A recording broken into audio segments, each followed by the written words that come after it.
1920 एक वक्त था जब रेफ्रिजरेटर्स नहीं हुआ करते थे। तब थे सिर्फ आइस ब्लॉक्स, जिसे आइसमैन घर आकर एक लकड़ी के आइस ब्लॉक में रख देता था। लेकिन बर्फ पिघलती रहती थी और इसका पानी फर्श पर फैलता रहता था। हमें कोई ऐसी चीज चाहिए थी जो खाने को ठंडा तो रखे पर बर्फ की तरह पिघलती न रहे। और फिर आए मैकेनिकल रेफ्रिजरेटर्स, जिनमें अमोनिया या सल्फर डाइऑक्साइड कूलेंट के तौर पर इस्तेमाल होती थी।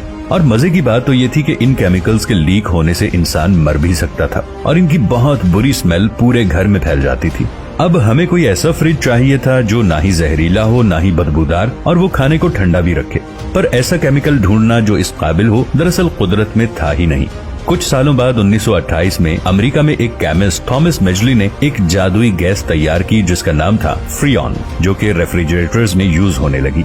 और हैरानी की बात तो ये थी कि ये कोई नुकसान नहीं पहुंचाती थी। यहाँ तक कि थॉमस ने केमिकल सोसाइटी मीटिंग में इस गैस को इनहेल करके एक कैंडल को बुझा दिया, ये दिखाने के लिए कि ये ना तो खतरनाक है और ना ही जहरीली।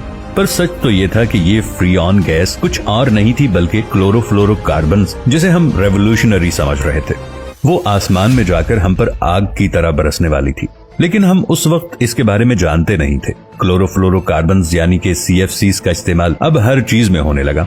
Refrigerators, air conditioners, shaving cream, hair spray, insect spray, deodorants, perfumes, यहाँ तक के एस्थमा इनहेलर्स में भी।